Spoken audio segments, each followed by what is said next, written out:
Hello everyone, welcome to my YouTube channel MedGeek RN. Today, I'll let you know about another opportunity to immigrate to Canada via Rural and Northern Immigration Pilot Program.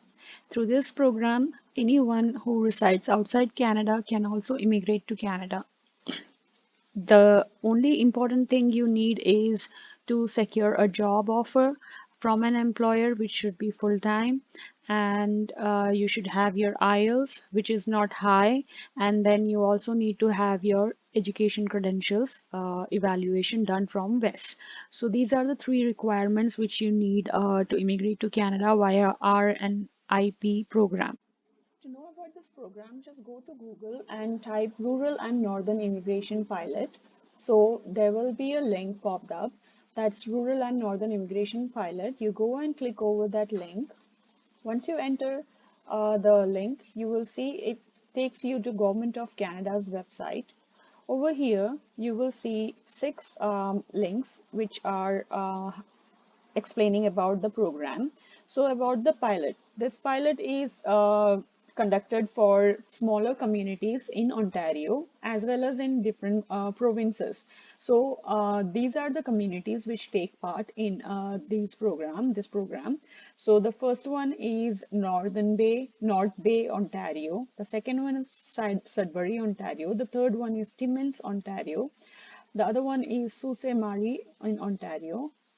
Thunder Bay in Ontario, Brandon, that's in Manitoba, Altona, Rhineland, that's also in Manitoba, Moose Jaw in Saskatchewan, Claresholm in Alberta, Vernon in British Columbia, and West Kootenay, that's in British Columbia as well. So these are the communities which take part in this RNIP program. So over there, these are the links which will take you to individual communities website. You can find a lot of information through their website, and you can get to know how these application process works. So the first thing, you need to be eligible to participate in this immigration program, you have to meet the 4 steps. These are the 4 steps. Check that you meet eligibility requirement that is outlined by IRCC. Then you have to meet community specific requirements. Then you have to find an eligible job from an employer in one of the participating communities. Once you have a job offer, that is, one of the employer is offering you a job which is full-time, permanent, and not on a contract basis, you can submit that application for the recommendation to the community. That is, with that job offer and with all other requirements, that is from the IRCC, you have to submit an application package to the community. Then you have to, if the community will accept your application, they will give you a letter, and with that letter you have to apply for the permanent residence. These are the 4 things which will take you in the path of permanent residence in Canada. So now once you have decided that you want to immigrate to Canada or via RNIP program, decide which community you want to go. Like if you want to stay in North Bay or Sudbury or any other province, say in Manitoba or Saskatchewan, Alberta or British Columbia, you have to be familiar with the job opportunities, the in-demand jobs which are accepting applications right now. So you have to go through their website and decide yourself. And before that, you also have to see if you qualify for this program, like by going to the IRCC's website, eligibility requirements. Here it's mentioned, to be eligible for the Rural and Northern Immigration Pilot Program, you must meet all IRCC eligibility requirements. That is, having a qualified work experience or have graduated from a publicly funded post-secondary institution in recommended community. That is, if you are a student who have taken a course, say 1 year course or 2 year course in that community, then you will be automatically eligible to take part in this program. and you will be easily getting a job offer from an employer over there. It's always a good idea to immigrate to Canada via study visa, but then still you have to have that much amount of money in your hand, and you have to go through all those exams and all those stuffs in the college or university wherever you are studying. So that's a secondary option, but if you can try for getting a job offer from these province or these communities while you are in India or anywhere around the world, that's the first option everyone will be trying to immigrate to Canada. So for that, you have to have a qualifying work experience. You also need to have a language requirement that is meeting their CELBAN score or IELTS. If you are, I will mention about the IELTS requirements in my later discussion. And also you have to meet or exceed the educational requirement. You also have to prove that you have enough money to support your transition into the community. And also you have to mention that you are intending to stay in that community forever or at least for 1 or 2 years so that you can prove your intention to meet this eligibility requirement via IRCC. Also, you have to meet community specific requirements. So the first one is about qualifying work experience. Over here, it mentions that for the students right now, because of the COVID pandemic, they were not able to work full time for 1 year. There were the disruptions of work because of the lockdown, etc. The communities had the shops or whatever business, they were all closed for about 3-4 months or something like that. So they were not able to meet a continuing 1 year full-time work experience. So for the students, they have mentioned here that they can now accumulate qualifying work experience of at least 1 year of full time. It should not be continuous, but it should be 1,500 60 hours in the past year. So for the student, this is an exception. So the hours must be in one occupation and can be with different employers. In one occupation, that means if you are a registered nurse, your NOC code will be 3012. You can work for 6 months as a registered nurse with one employer, and you can work for another 6 months with different employers. But it should be for the period of 12 months and it should be continuous if you are an international applicant. These working hours can be considered inside or outside Canada. That is, if you are inside Canada, you can, if you are not a student, you still have to meet this over a period of at least 12 months. But if you are a student, you are exempt from having a continuous work experience, which can be met in past 3 years. You should also be aware that your work experience should be paid. It should not be unpaid. That is, if you do volunteering work or you are unpaid on an unpaid internship, you should not count that experience. Also, you should not count the hours when you were self-employed. So these hours are not counted. And also your NOC, that is your National Occupational Classification Code. That is, if you're a registered nurse, you should be having the code of 3012. And this 3012 registered nurse occupation should be in demand in the participating community. And the duties and all essential duties listed on your NOC code must meet your current experience. So that's one thing you have to make sure you have it. So I have already mentioned about international students' work experience in my earlier discussion. And if you are an international student, you are exempt from showing 1 year of continuous work experience. Rather than it being continuous, you can now show 1 year of experience within past 3 years. This is because of COVID, due to the business were shut down and students were not able to work continuously. So that's why for the students, they have been stated this criteria of work experience. So you can work in the past 3 years, you can work 1 year and you can show the 1,560 hours. And if you're also a student, then you should be studying in a community college, and it should be full-time student for the full duration of 2+ years. Also, your degree which you have received after graduating, it should not be more than 18 months before you apply for the permanent residence. That is, once you graduated, and your degree, when you got the degree certificate, it should not be older than 18 months before you apply your permanent residence. So that's one of the criteria that you have to meet if you are an international student and if you are applying for the RNIP program. Also, you were staying in that community when you were a student and you were studying in that college or university. You should stay there at least for 16 months of the last 24 months. So that is to prove that you are gonna stay in that community. That's basically to show that your intention to reside in that community. So that's for the international students. Now, next is the language requirements. As we know, IRCC considers CELBAN or NCLC or IELTS. In this case, you can choose IELTS. Most of us Indians, we write IELTS as a chosen language test requirement, and we can meet this requirement by comparing our IELTS score with the CELBAN score, which I'll show you next. So it shows here that for NOC O and A, the CELBAN score should be 6, and for NOC-B, the cell band score should be 5, and for NOC-C and D, that's National Occupation Classification Code, C and D, the cell band scores should be 4.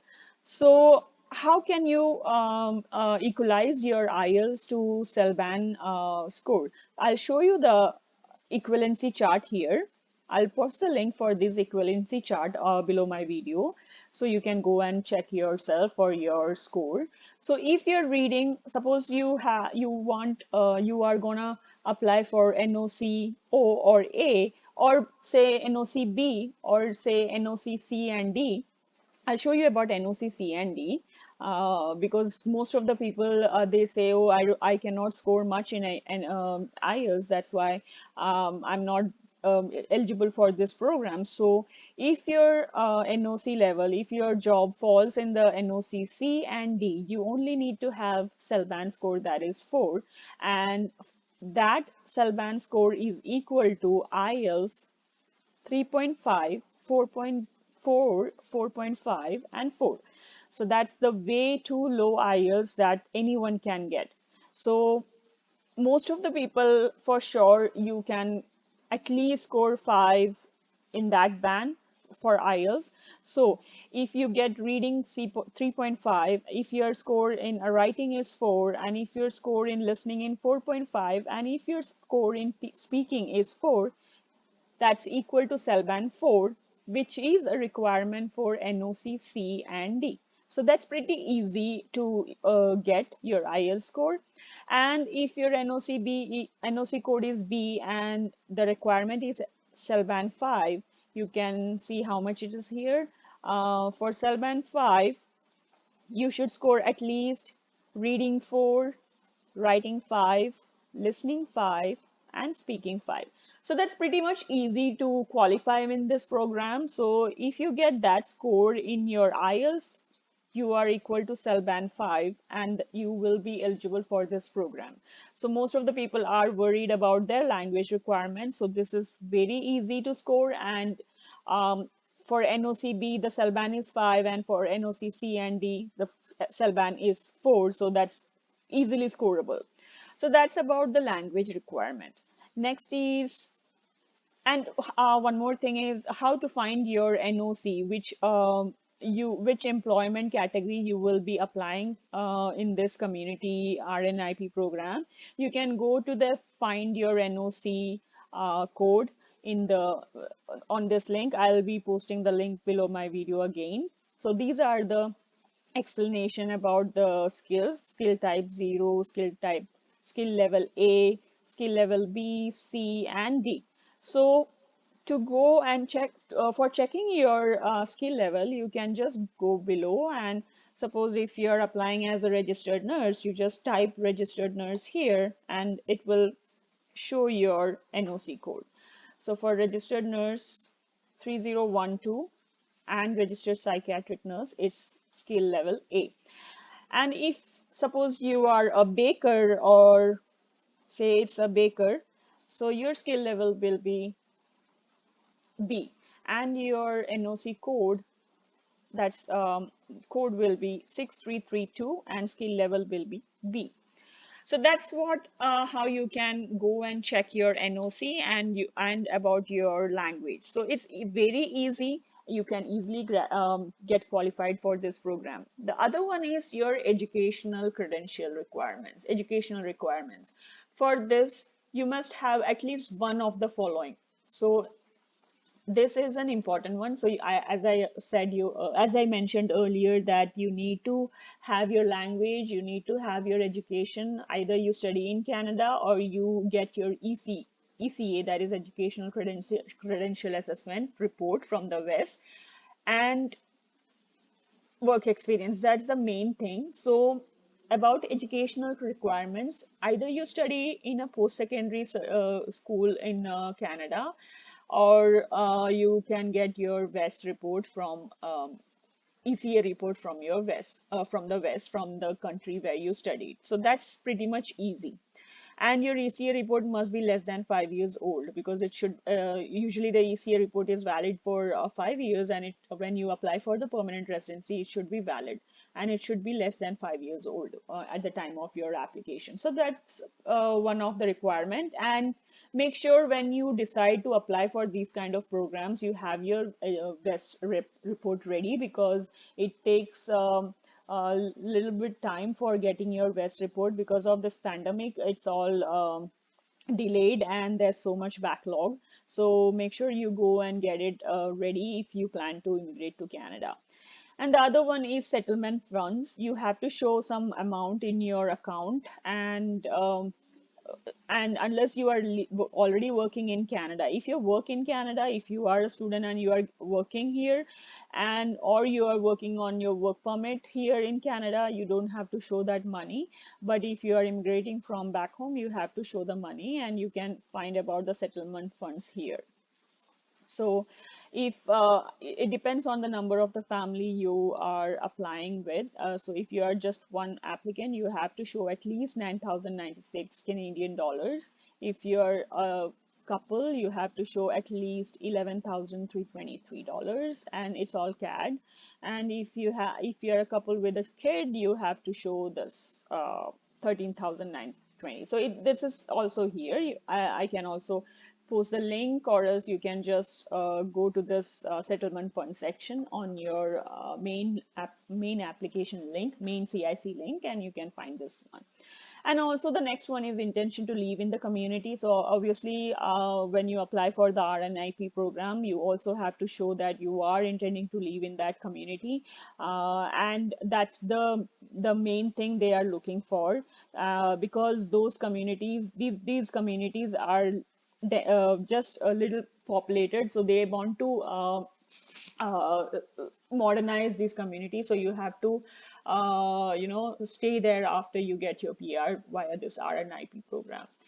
And regarding the community specific requirements, I'll mention it in my part 2 of this video, because this video is going to get lengthy. So I think I should mention all about these community requirement in my second video. So this is pretty much easier application process, and I highly recommend everyone to go and check out this link, this website. And once you get to know about the thing over here, I can definitely say that it will be very easy for you to immigrate to Canada through RNIP program. Every year they invite so many people to apply for this program, and they accept so many applications. So it is still open. It depends on the community. If the community if the community is not taking any application, this will not be highlighted. The link will not be highlighted. But right now the communities are all open, so you can just go and check out their website, and you can start getting your documents ready. So this is what is RNIP program. I hope you like this video, so please do subscribe and comment and share. And please watch for the second part of this video. I'll be posting it soon with within the same day. Thank you so much.